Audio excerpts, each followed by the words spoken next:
ಈಗ ಕರವೇ ಅಶ್ವಿನಿಯನ್ನು ಬೆಂಬಲಿಸ್ತಾ ಇದೆ ಅಂತ ಹೇಳಿ ಕರವೆಯನ್ನು ಟೀಕೆ ಮಾಡೋದು, ಇಲ್ಲ ನಾರಾಯಣಗೌಡರು ಟೀಕೆ ಮಾಡೋದು, ಇಲ್ಲ ಕರವೆಯ ಮುಖಂಡರುಗಳನ್ನ ಟೀಕೆ ಮಾಡೋದು ಅಂದರೆ ಅವ್ರ ಹಕ್ಕು ರೀ. ಅವ್ರ ಹಕ್ಕು. ಯಾರನ್ನೂ ಬೆಂಬಲಿಸೋದು, ಅವ್ರ ಬಗ್ಗೆ ಒಳ್ಳೆ ಮಾತಾಡೋದು, ಆರೋಗ್ಯಕರವಾಗಿ ಚರ್ಚೆ ಮಾಡೋದು ಅವ್ರ ಹಕ್ಕು. ನಿಮ್ಮಂಗೆ ಏನೂ ಕೆಲಸ ಕಾರ್ಯ ಇಲ್ದಲೆ ಬೆಳಗಾದರೆ ಸಾಯಂಕಾಲ ಆಗಿ ಯಾರನ್ನೋ ಬ್ಲ್ಯಾಕ್ ಮೇಲ್ ಮಾಡಿಕೊಂಡು ಯಾರನ್ನೋ ಎದುರಿಸ್ಕೊಂಡು ಸೋಷಿಯಲ್ ಮೀಡಿಯಾದಲ್ಲಿ ಹೊಟ್ಟೆ ಪಾಡು ಕರವೇ ಕಾರ್ಯಕರ್ತರಿಗೆ, ಕರವೇ ಮುಖಂಡರುಗಳಿಗೆ ಇಲ್ಲ. ಅವ್ರಿಗೆಲ್ಲ ಒಂದು ಬದುಕಿದೆ, ಒಂದು ಉದ್ಯೋಗ ಇದೆ, ಒಂದು ವಿಚಾರ ಇದೆ. ಗೊತ್ತಾಯ್ತಾ? ನೀವೆಲ್ಲ ಯಾರಿಗೂ ಪಾಠ ಹೇಳಕ್ಕೆ ಹೋಗಬೇಡಿ.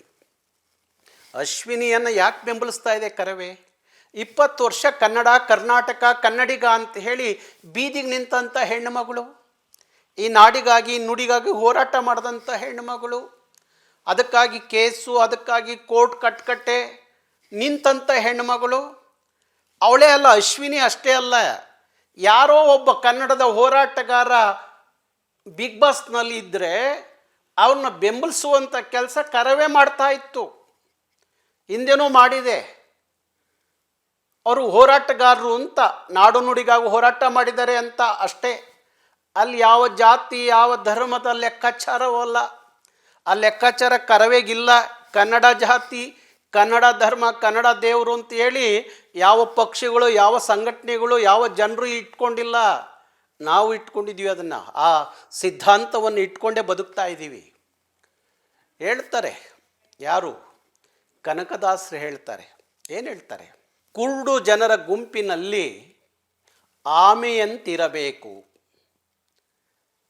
ಕಿವುಡರ ಸಂಘದಲ್ಲಿ ಶಬ್ದದಂತಿರಬೇಕು, ದೊಡ್ಡವರ ಗುಂಪಿನಲ್ಲಿ ದಡ್ಡನಂತಿರಬೇಕು, ನಿನ್ನಂತಿರಬೇಕು ಕನಕ, ನಿನ್ನಂತಿರಬೇಕು ಕನಕ. ಕುಲ ಕುಲ ಕುಲವೆಂದು ಒಡೆದಾಡದಿರಿ, ಕುಲದ ನೆಲೆಯ ಏನಾದರೂ ಬಲ್ಲಿರ ಬಲ್ಲಿರ ಅಂತ ಹೇಳಿ ಕನಕದಾಸರು ಹೇಳಿದಂಥ ಮಾತು. ಹಾಗಾಗಿ ಯಾವ ಕುಲ, ಗೋತ್ರ, ಧರ್ಮ ವಿಚಾರಗಳಲ್ಲಿ ಕರವೇ ಯಾವತ್ತು ಬೆಂಬಲಿಸಿದ್ದಲ್ಲ. ಬೆಂಬಲಿಸಿದ್ದು ಕನ್ನಡ, ಕನ್ನಡಿಗ, ಕರ್ನಾಟಕ ಅನ್ನೋ ವಿಚಾರಕ್ಕಷ್ಟೇ.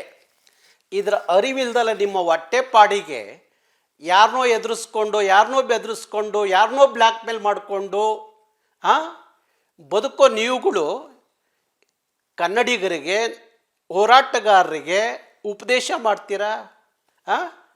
ಏನೋ ಮಾತಾಡ್ತೀವಿ, ಯಾರೋ ನಿಮ್ಮನ್ನು ಬೆಂಬಲಿಸ್ತಾರೆ, ನಿಮ್ಮಂಥವ್ರನ್ನ ಬೆಂಬಲಿಸ್ತಾರೆ ಅಂದರೆ ನಿಮ್ಮಂಥ ಬುದ್ಧಿಗಳಿದ್ದರೆ ಅವ್ರನ್ನ ಬೆಂಬಲಿಸೋಕ್ಕಾಗೋದು. ಗೊತ್ತಾಯ್ತಾ? ಅದಕ್ಕಾಗಿ ನಾನು ಹೇಳ್ತಾ ಇದ್ದೀನಿ, ಇಂಥವನ್ನೆಲ್ಲ ಬಿಟ್ಟು ಸಮಾಜಕ್ಕೆ ಏನಾದರೂ ಒಳ್ಳೆ ಕೆಲಸ ಮಾಡಿ, ಸಮಾಜಕ್ಕೆ ಏನಾದರೂ ಒಳ್ಳೇದು ಕೊಡಿ. ಈ ನಾಡಿಗೆ ನುಡಿಗಾಗಿ ಎಲ್ಲ ಬನ್ನಿ, ಒಂದು ದಿವಸ ಬೀದಿಗೆ ನಿಂತ್ಕೊಂಡು ಹೋರಾಟ ಮಾಡಿ, 16 ವರ್ಷ ಕೋರ್ಟ್ ಕಟ್ಕಟ್ಟೆಯಲ್ಲಿ ನಿಂತ್ಕೊಳ್ಳಿ, 10 ದಿವಸ ಜೈಲಲ್ಲಿ ಹೋಗಿ ಕನ್ನಡಕ್ಕಾಗಿ ಕೂತ್ಕೊಳ್ಳಿ. ಇದು ಯಾವ ಯೋಗ್ಯತೆಯೂ ಇಲ್ಲದೆ ನೀವು ಯಾರ ಬಗ್ಗೆ ಮಾತಾಡ್ತೀರಿ?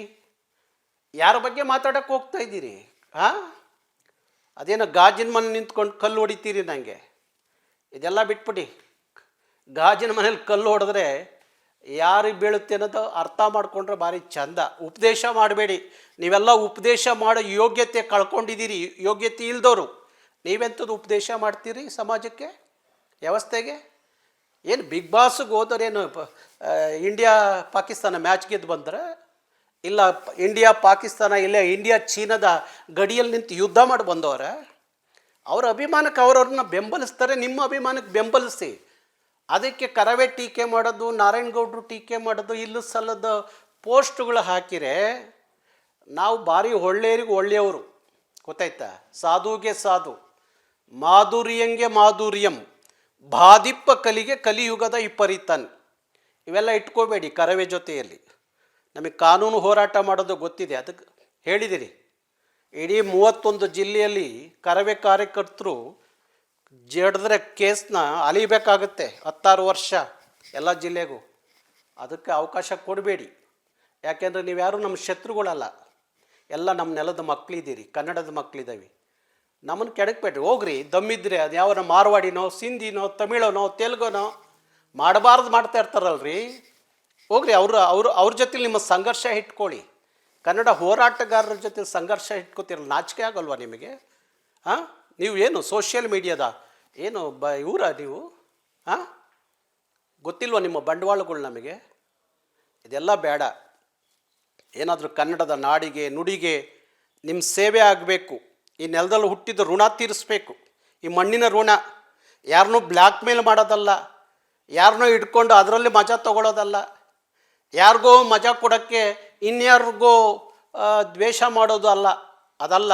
ಇದೆಲ್ಲ ಬಿಟ್ಟು ಬಿಗ್ ಬಾಸ್ ಎಷ್ಟು ದಿವಸ ಇರುತ್ತೆ, ಎಷ್ಟು ದಿವಸ ನಡೆಯುತ್ತೆ? ಯಾರು ಅಲ್ಲಿ ಗೆಲ್ತಾರೆ? ಯಾರಾದರೂ ಗೆಲ್ತು ಬರಲಿ ಹೇಳು. ಈಗ ಯಾರೋ ಅಲ್ಲಿರುವಂಥವ್ರನ್ನೆಲ್ಲರೂ ಒಂದೊಂದು ಗುಂಪು ಬೆಂಬಲಿಸಿ ಅವ್ರಿಗೆ ಓಟ್ ಹಾಕ್ಬೇಕಾ? ಹಾಕಿ. ಅದಕ್ಕೆ ಇನ್ಯಾರನ್ನೋ ಟೀಕೆ ಮಾಡೋದು, ಇನ್ಯಾರಿಗೋ ಅವಹೇಳನಕಾರಿ ಪೋಸ್ಟ್ಗಳು ಹಾಕೋದು ಯಾವ ಸಂಸ್ಕೃತಿ ಇದು? ಯಾರು ಕಲಿಸಿದ್ದು? ಹಾಂ, ಇದೆಲ್ಲ ಬಿಟ್ಟು ನಿಜವಾಗಿ ನೀವು ಕನ್ನಡಿಗರಾಗಿದ್ದರೆ, ಯಾರೋ ತಮಿಳರು ತೆಲುಗರು ಮಾಡ್ತಾರಲ್ಲ, ಏನೋ ನಾಡು ನುಡಿ ವಿಚಾರದಲ್ಲಿ ವಿರೋಧವಾಗಿ ನಡ್ಕೋತಾರಲ್ಲ, ಲೂಟಿ ಮಾಡ್ತಾರಲ್ಲ ಕರ್ನಾಟಕದ ಆಸ್ತಿ, ಕನ್ನಡದ ಆಸ್ತಿ, ಕನ್ನಡಿಗರ ಆಸ್ತಿಯನ್ನು, ಅವ್ರ ಜೊತೆ ಸಂಘರ್ಷಕ್ಕೆ ಇಳೀರಿ ದಮ್ಮಿದ್ರೆ. ಹೋಗ್ರಿ ಒಂದಿನ ನನ್ನ ಭಾಷೆ, ನನ್ನ ನಾಡು, ನನ್ನ ನುಡಿ ಅಂತ ಒಂದು ದಿವಸ ಕೋರ್ಟ್ ಕಟ್ಕಟ್ಟಲ್ಲಿ ನಿಂತ್ಕೊಳ್ಳಿ, ಗೊತ್ತಾಗುತ್ತೆ. ಇಲ್ಲ ಜೈಲಲ್ಲೂ 16 ದಿವಸ ಇರ್ರಿ, ಗೊತ್ತಾಗತ್ತೆ. ಶೂನ್ಯ ನಿಮ್ಮ ಸಾಧನೆ ಈ ನೆಲಕ್ಕೆ ಶೂನ್ಯ ಅಂಥ ಜನ ನೀವು ಏನು ಉಪದೇಶ ಮಾಡ್ತೀರಿ ಹೋರಾಟಗಾರರಿಗೆ? ಹಾಂ, ಅದಕ್ಕಾಗಿ ಹೇಳ್ತಾ ಇದ್ದೀನಿ, ಇನ್ಮೇಲಾದ್ರೂ ಇಂಥದ್ದೆಲ್ಲ ಬಿಟ್ಟು ನ್ಯಾಯವಾಗಿ ಬದುಕೋದು ಕಲೀರಿ. ಆಗ ಬದುಕಿರು ಮಾತ್ರ ಈ ನೆಲದಲ್ಲಿ ನಿಮ್ಮ ಬದುಕು. ಇಲ್ಲದೆ ಹೋದರೆ ಭಾರಿ ಕಷ್ಟ ಆಗುತ್ತೆ. ನಾನು ನೋಡಿದೆ, ನಾನು ಬಿಗ್ ಬಾಸು ನೋಡೋದಿಲ್ಲ, ಸೋಷಿಯಲ್ ಮೀಡಿಯಾದಲ್ಲಿ ಫೇಸ್ಬುಕ್ಕು ವಾಟ್ಸಪ್ಗಳು ಯಾರು ಹೇಳಿದ್ರೆ ನೋಡ್ತೀನಿ, ಅದನ್ನು ನೋಡಲ್ಲ. ನನ್ನದೇ ಆದಂಥ ಕೆಲಸ ತುಂಬ ಇದೆ. ನಾನು ಈ ನಾಡು ನುಡಿ ನೆಲ ಜಲ ಭಾಷೆ ಸಂಸ್ಕೃತಿ, ಈ ನಾಡಿನ ಮಕ್ಕಳು ಭವಿಷ್ಯ ಬದುಕು ಅಂತೇಳಿ 24 ಗಂಟೆ ಯಾವನಾದರೂ ಕರ್ನಾಟಕದಲ್ಲಿ ಜಪ ಮಾಡ್ತಾನೆ ಅಂದರೆ ಅದು ನಾನು. ನನ್ನ ಮಗನ ಮದುವೆಯೇ ಆಹ್ವಾನ ಪತ್ರಿಕೆ ಕೊಡೋಕ್ಕೆ ಸುದೀಪ್ ಮನೆಗೆ ಹೋದರೆ ಅದಕ್ಕೆ ಉಪ್ಪು ಖಾರ ಹಾಕಿ, ಅದಕ್ಕೆ ಇನ್ನೇನೋ ಕತೆ ಕಟ್ಟಿ ಸೋಷಿಯಲ್ ಮೀಡಿಯಾದಲ್ಲಿ ಬಿಂಬಿಸ್ತಿರಲ್ಲ, ನಿಮಗೆ ನಾಚಿಕೆ ಆಗೋದಿಲ್ವಾ? ಹಾಂ, ಒಬ್ಬ ದೊಡ್ಡ ನಟ, ಕರ್ನಾಟಕದ ಒಬ್ಬ ದೊಡ್ಡ ನಟ, ಒಂದು ದೊಡ್ಡ ಶೋ, ದೊಡ್ಡ ಚಾನಲ್, ಅದರಲ್ಲಿ ಯಾರು ಮಾತು ಕೇಳ್ತಾರೆ ಅವರು? ಹಾಂ, ಯಾವುದೋ ಮ್ಯಾಚ್ ಫಿಕ್ಸ್ ಮಾಡೋಕ್ಕೆ ಹೋಗ್ತಾರ ಮಧ್ಯರಾತ್ರಿ. ನಾನು ಹೋಗಿರೋದು 6 ಗಂಟೆಯಲ್ಲಿ ಅವ್ರ ಮನೆಗೆ ಇನ್ವಿಟೇಷನ್ ಕೊಡೋಕ್ಕೆ ಹೋದರೆ ಮಧ್ಯರಾತ್ರಿಲಿ ಹೋಗಿದ್ರಂತೆ ನಾರಾಯಣಗೌಡರು. ಎಂಥ ಸಮಾಜಕ್ಕೆ ಎಂಥ ಸಂದೇಶ ಕೊಡ್ತೀರಿ ನೀವು? ಹಾಂ, ಎಂಥ ಸಂದೇಶ ಕೊಡ್ತೀರಿ ನೀವು?